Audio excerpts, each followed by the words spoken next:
Question बोलना सभी। Sign inverse bracket में 2 की power x plus question number 40 example.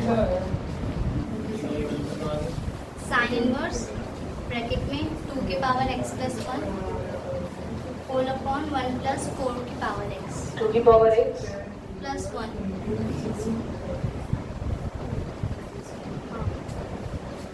एक बार ये भी जिनकी रिकॉर्डिंग में बता देती हूँ। लॉग बेस b और a जो है इसका फॉर्मूला होता है, जो a होता है उसके आगे एक लॉग लगा देते हैं, log b as it is नीचे। इस पूरे क्वेश्चन में log 7 नीचे आ गया, log x के आगे एक लॉग लगा दी हूँ। ये कांस्टेंट है तो 1 अपॉन log 7 बाहर, बाकी इसका हमने डेरिवेटिव कितना शो होगा।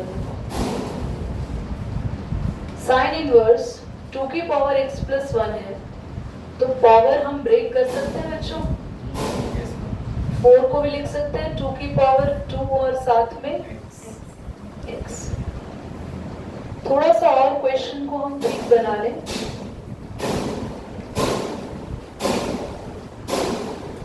टू की पावर x और ये 2 ऊपर, क्योंकि ये दोनों पावर मल्टीप्लाई में तो आपस में इंटरचेंज कर सकते हैं।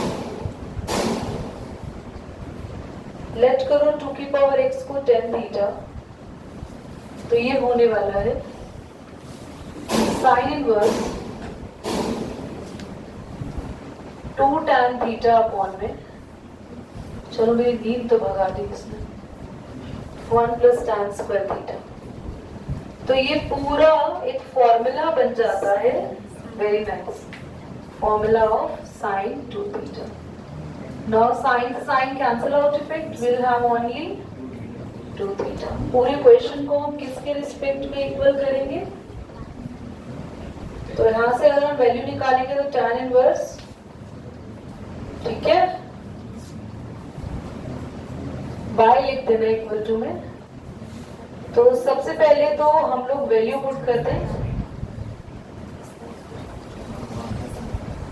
क्लास dy by dx क्या आएगा आपके पास? 2 as it is। tan inverse x का डेरिवेटिव होता है 1 अपॉन 1 प्लस x स्क्वायर, यानी 2 की पावर x का होल स्क्वायर। 2 की पावर x का डेरिवेटिव क्या होगा? 2 की पावर x log a, याद आया? a की जगह क्या लिखेंगे? कितने बच्चों को याद है a की पावर x का डेरिवेटिव क्या होता है? a की पावर x और x का भी डेरिवेटिव करते हैं, ओके, बट वो 1 है तो हमें लिखना नहीं है। नाउ 2 इंटू 2 इंटू 2 की पावर x को हम 2 की पावर x प्लस 1 लिखते हैं। ये आपके पास कितना आया? 4 की power x log, this is your answer. ये यार नोट करना है किसी को तो प्लीज कर लीजिए। 42 example. Find dy by dx y equals to a की power t plus 1 upon t और x equals to t plus 1 upon t की होल पावर a। सबसे पहले आप dy by dt निकाल लीजिए। अभी सिखाया a की पावर x का डेरिवेटिव क्या होगा? a की पावर x, ठीक है, log a, और हम इसका डेरिवेटिव जब करेंगे तो t का डेरिवेटिव t के रिस्पेक्ट में और 1 by t का minus 1 upon dx by dt क्या आया है आप लोगों के पास? जो पावर होती है वो आगे आ जाती है और इसकी एक पावर क्या हो जाती है बच्चों? माइनस में। साथ ही t का डेरिवेटिव 1 और 1 अपॉन t का माइनस 1 अपॉन t स्क्वायर। बस दोनों को डिवाइड करना है, dy by dt अपॉन में dx by dt, a की power 1 plus 1 by t log a 1 minus 1 by t square. t है, ठीक है, थैंक यू। t लिखा बड़ा है, मैंने noticed. t plus 1 upon t की पावर a माइनस 1 और 1 माइनस 1 अपॉन टी स्क्वायर। ये जो log a के साथ 1 माइनस 1 अपॉन टी स्क्वायर है, दोनों जगह क्या हो जाएगा?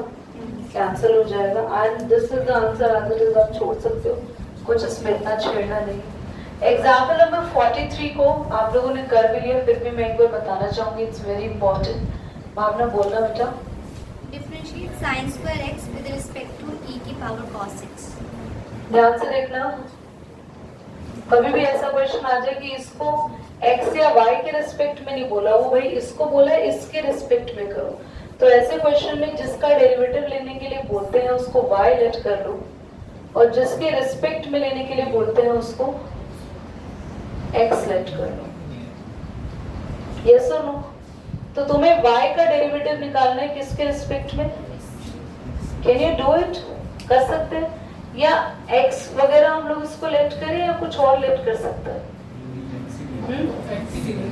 x ही ठीक है, क्योंकि dx अपॉन dx करेंगे फिर।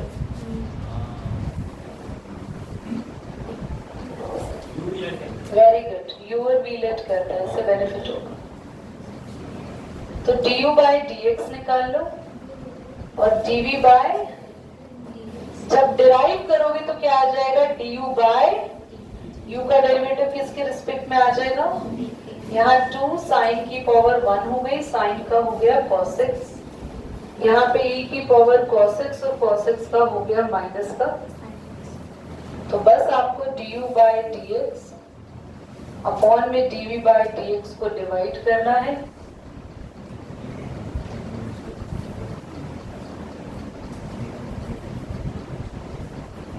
कुछ चीजें कैंसिल हो रही हैं and rest is your answer. ठीक है, तो क्वेश्चन नंबर 11 ने बोला है particle move along a curve की आपको इक्वेशन दे रखी है 6y is equal to x raised to power 3 plus 2. Find the point on the curve at which the y coordinate, बेटा यहाँ पे जो लाइन है वो बहुत इंपॉर्टेंट है, y coordinate is changing 8 times as fast as the x coordinate. Question बोल रहा है जो y कोऑर्डिनेट चेंज हो रहा है वो क्या है? इज इक्वल टू है 8 टाइम्स दी x कोऑर्डिनेट्स के चेंज में। बट ये क्या हो गया?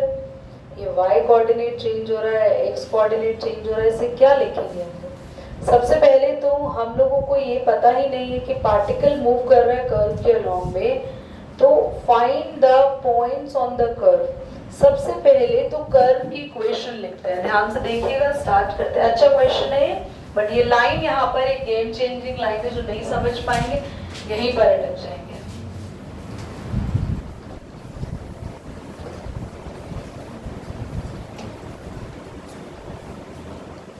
बोलना एक बार ना भावना, कर्व की equation, question number 12 11th 6y equals 11th है? हाँ,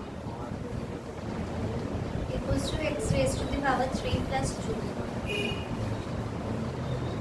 क्लास कर्व की इक्वेशन आपको दे रखी है और y कोऑर्डिनेट भी चेंज हो रहा है, x कोऑर्डिनेट भी चेंज हो रहा है, तो हम y को लिख सकते हैं dy बाय dt।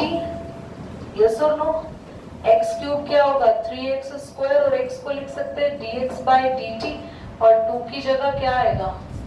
दीदी आप t के रेस्पेक्ट में क्यों कर रहे हो? क्योंकि अगर ऐसा क्वेश्चन में नहीं बोला होता कि y कोऑर्डिनेट भी चेंज हो रहा है और x कोऑर्डिनेट भी चेंज हो रहा है, तो हम लोग नॉर्मली dy बाय dx ही लिखते हैं। बट सी द क्वेश्चन क्या कह रहे हैं? y भी चेंज हो रहा है, x भी चेंज हो रहा है। दीदी फिर चेंज हो रहा है समझ में नहीं आया। एक्चुअली में जब भी हमारे पास y चेंज होता है और x के रेस्पेक्ट में चेंज होता है, तो इसका मतलब है सिर्फ y चेंज हो रहा है, y में चेंज आ रहा है, x तो खाली रेस्पेक्ट दे रहा है अपना। मतलब अभी बात तो मैं समझ में नहीं आ रही होगी, मैं डिटेल में समझाने की कोशिश करती हूँ। मान लो तुमने कोई एक इंडस्ट्री खोली हुई है, तुम्हारा कोई एक ऑफिस है और तुम कुछ प्रोडक्ट्स बनाते हो, पर तुम्हारे प्रोडक्ट्स कुछ कस्टमर्स खरीदते हैं, पर आपके कंपनी के अंदर हर रोज आपके प्रोडक्ट्स के अंदर चेंजेस आते रहते हैं। पर जब आपके प्रोडक्ट्स कभी ज्यादा सेल होते हैं, कभी कम सेल होते हैं, तो आपके कंपनी में प्रोडक्ट चेंज हो रहे हैं, पर किसके रिस्पेक्ट में चेंज हो रहे हैं? कस्टमर्स के रिस्पेक्ट में चेंज हो रहे हैं। तो इसका मतलब कस्टमर्स आपके लिए मैटर नहीं करते, आपके लिए तो ये मैटर करेगा ना मेरी कंपनी में कितने प्रोडक्ट्स बने। तो मेन प्रायोरिटी आपके लिए क्या है? आपके प्रोडक्ट्स। हाँ वो बात है, प्लीज दुकानदार वाली टर्म से मत बोलना, कस्टमर इंपॉर्टेंट होते हैं। मैं ये समझाने की कोशिश कर रही हूँ कि जब क्वेश्चन में ये बोल दिया कि वाई भी चेंज हो रहा है, एक्स भी चेंज हो रहा है, तो जब दोनों चेंज हो रहे हैं तो रिस्पेक्ट में कोई और ही होगा, इसलिए हमने डी वाई के नीचे भी dt लिखा, dx के नीचे भी, वरना ये भी चेंज हो रहा होता तो हम इसी के रिस्पेक्ट में क्या लिखते, dx by dx, बोलो। तो इसीलिए हम लोगों ने यहाँ पे ये लिखा। अब dy by dt को हम क्या लिख सकते हैं, 8 times dx by dt। Therefore question ने बोला था ना dy by dt is 8 times as the change in the dx।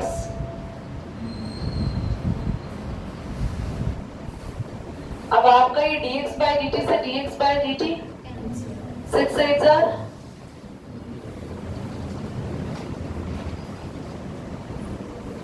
x आ गया प्लस माइनस 4, यही तो चाहिए थे आपको पॉइंट्स, और आपको चाहिए था पॉइंट अलोंग द